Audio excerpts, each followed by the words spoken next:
Welcome to Math 31. This is a lesson on limits, introduction to limits, and how we can evaluate them. Very important lesson because it's in this, not just that you get tested on these topics, but also that the principles you cover in this lesson apply to virtually everything else we do for the rest of the unit.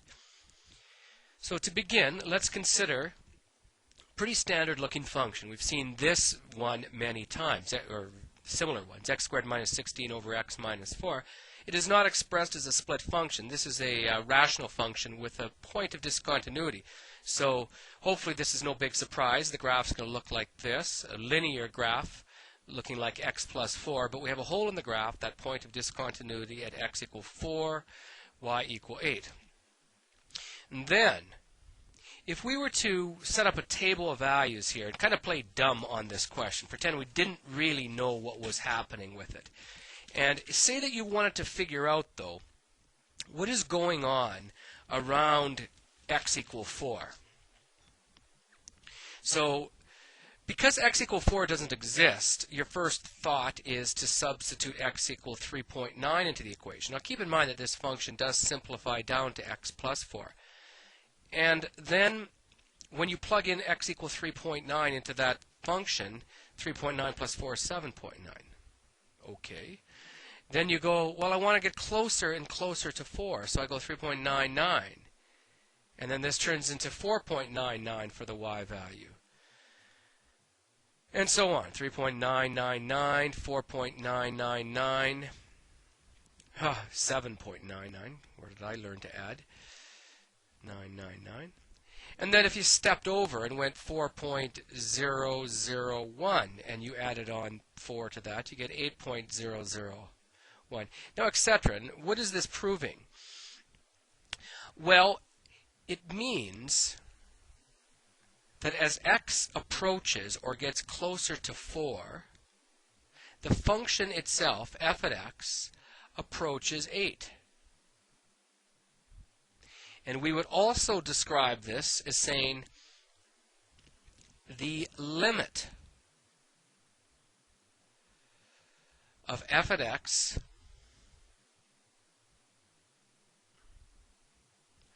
as x approaches 4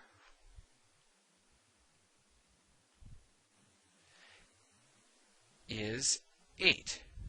So it's the limit. Now, key idea is that we care not so much about what x is equal to or what y is equal to. We care about what's going on as x approaches, gets closer and closer and closer. Because x equal 4 does not exist on this graph. So we're not concerned about what x is. We're concerned about what it's approaching. Now, the notation we would use would be something like this. I'll write it just over to the side. The limit as x approaches 4 of the function f at x is equal to 8. So you're going to see that a lot in the next little while. And I will repeat what I just stated a few minutes ago. We're concerned with the behavior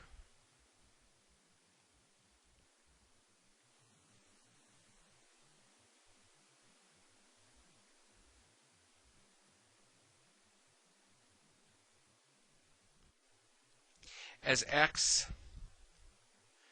approaches 4, not the value when x equal 4. So it's a key difference. And in this particular graph, it makes sense because x equal 4 does not exist.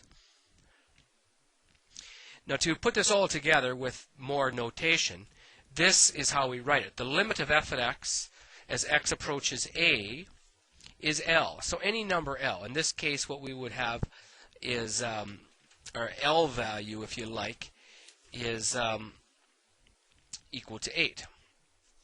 Now let's do a few simple algebraic ones and then turn our attention to graphs and then get back to the algebra. Evaluate the following limits. Now this is a linear graph, so the function that we're dealing with really is f at x is equal to 2x minus 3. So it's a linear graph. they word it like this. The limit of that function as x approaches 1. Now, there's no holes in this graph. There's no points of discontinuity. There's nothing here that would make this thing complicated. So in its simplest case, all we do is we ask ourselves, what y value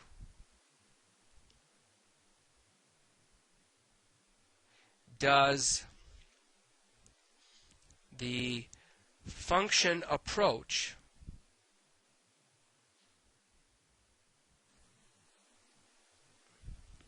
as x approaches 1? And unless there's something with the graph that's got a gap in it or asymptote or something like that, it's just a matter of substitution. This just becomes 2 times 1 minus 3 is equal to negative 1.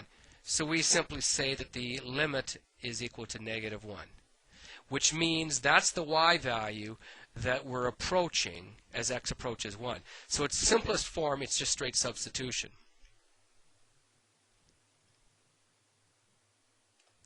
I didn't graph it, but you could very easily. And then with this one, a quadratic, but here again we have no asymptotes, we have no points of discontinuity, nothing like that. So it just becomes negative 2 squared minus negative 2 minus 3. So that's 4 plus 2 minus 3. So that's just equal to 3. So we would say the limit of this function is 3 as x approaches negative 2.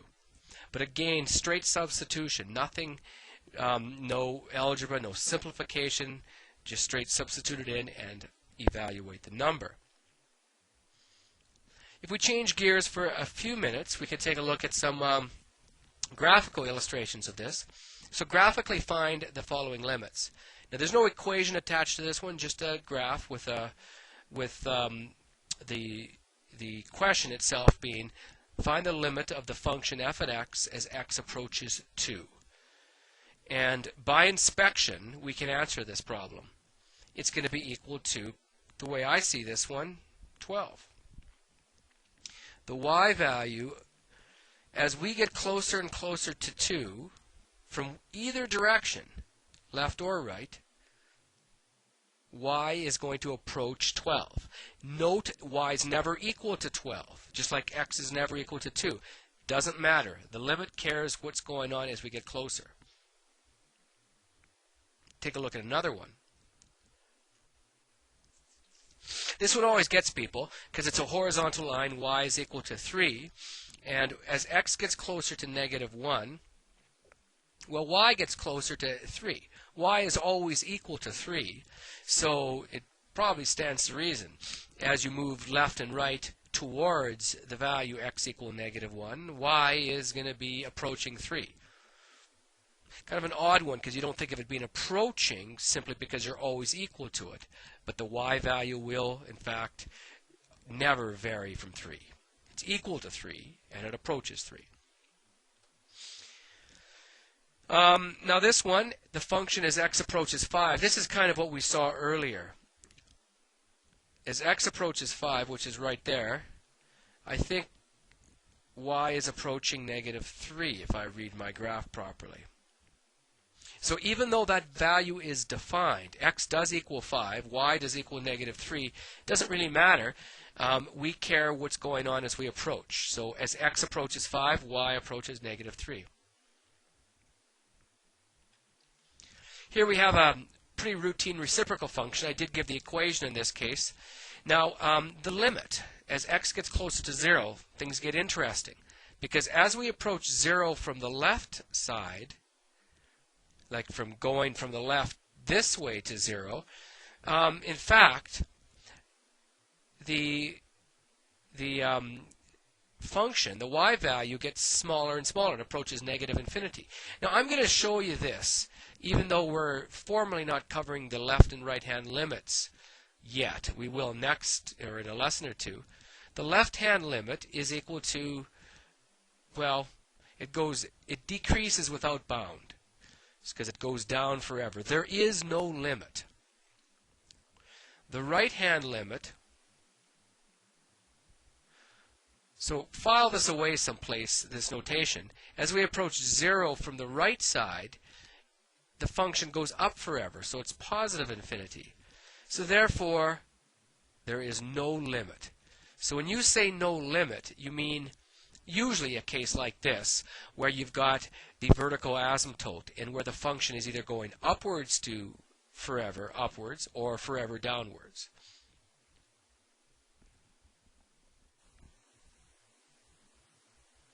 Next question, very similar, except here we're going up forever. So it still means the same thing. Now you want to be a bit careful with these questions because there's two ways to write the answer. If you said the limit is positive infinity, you mean that the y value goes upwards forever. A better answer for us now is simply to say there is no limit, because that's answering the question. What is the limit of this? There is no limit. But it is also technically correct to say positive infinity. And later on when we start graphing these, we prefer that answer because it gives more information. It says it's going upwards forever as opposed to downwards. Both are correct. For now, I will favor no limit. And then in the future, I will favor the other one. This question could cause problems.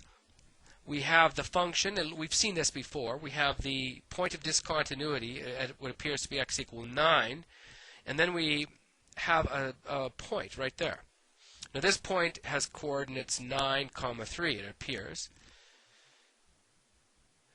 But the limit as x approaches 9 is in fact this value of 7.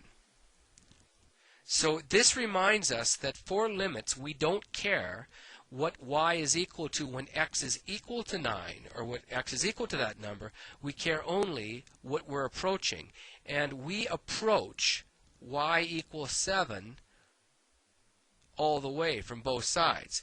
It just so happens when x is equal to 9, we then are y is equal to 3. So be very careful with that. Very easy to make a mistake on that. Now the next part is just a review of some of the rules for more complex simplifications. Now these are the properties of limits. It is actually in your textbook and it will be assigned as reading. Not going to really spend a lot of time on these ones, but go through them. They do become useful later on. So supposing that we have these limits, and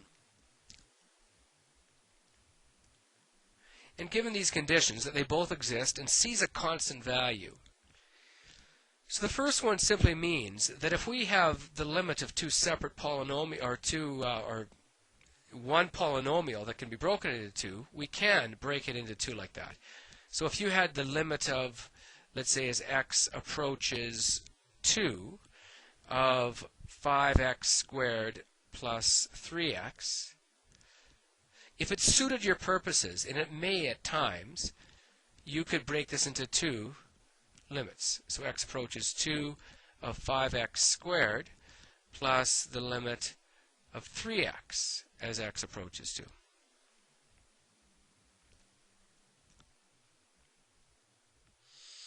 So it may suit you to do that. That's kind of an intuitive one. Most people find it makes sense. Number 2 is the same thing, except subtraction works.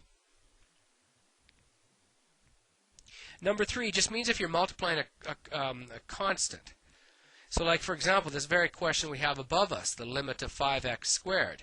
There's a constant being multiplied by x squared. This could have been worked out as 5 times the limit of x squared as x approaches 2.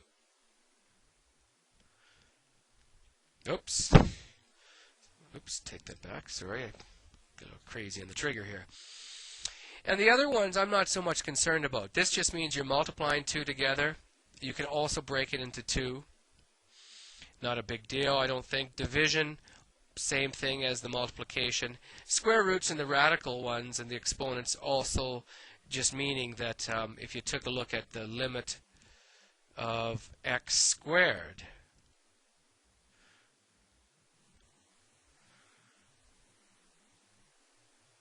as x approaches 2, this could be written as the limit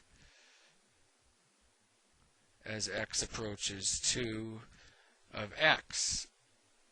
So take the limit first and then square it. No difference. Number 7 just extends that property really to rational exponents or radicals. I'm going to cycle through the rules for simplification, and then the next lesson will go through a bunch of examples.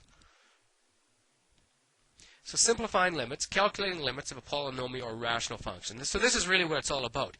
Up till now, it's by inspection of a graph or substitution. But in general, if you have to simplify a rational function or a polynomial function, but you will find that this is specifically true for rational ones, we get a flow chart. Now the method should always be like this.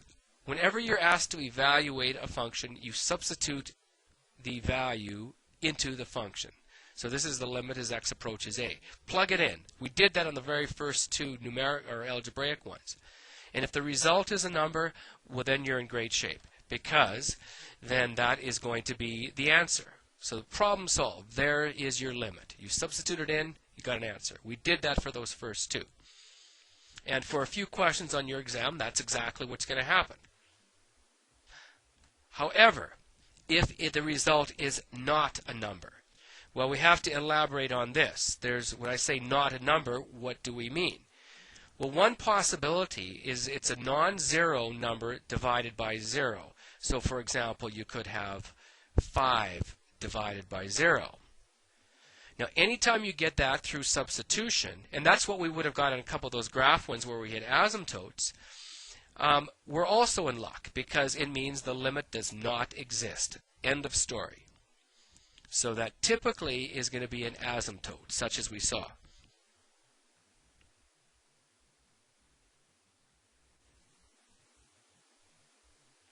Now, what happens that it's not a non-zero divided by a 0? Well, the other possibility is that it's 0 over 0, and these are the ones that we care deeply about. So a lot of your exam will be of this sort, 0 over 0. And when you get 0 over 0, it means always that it can be simplified. So this would involve, factoring, which we'll see. It will involve rationalizing, numerators, denominators, etc. like that. Other forms of simplification. But the big thing is that if you get 0 over 0, it means you must go on. And it can be simplified. So this is where your algebra needs to get good. And then the other thing is, if the result is not 0 over 0, well, you've run out of options. It's either going to be a number, it's either going to be a number divided by 0, or 0 divided by 0. So you can't go you don't have much other choice. So keep that in mind. The next lesson we'll be going through a number of these, so we get to practice it. So thank you for your time.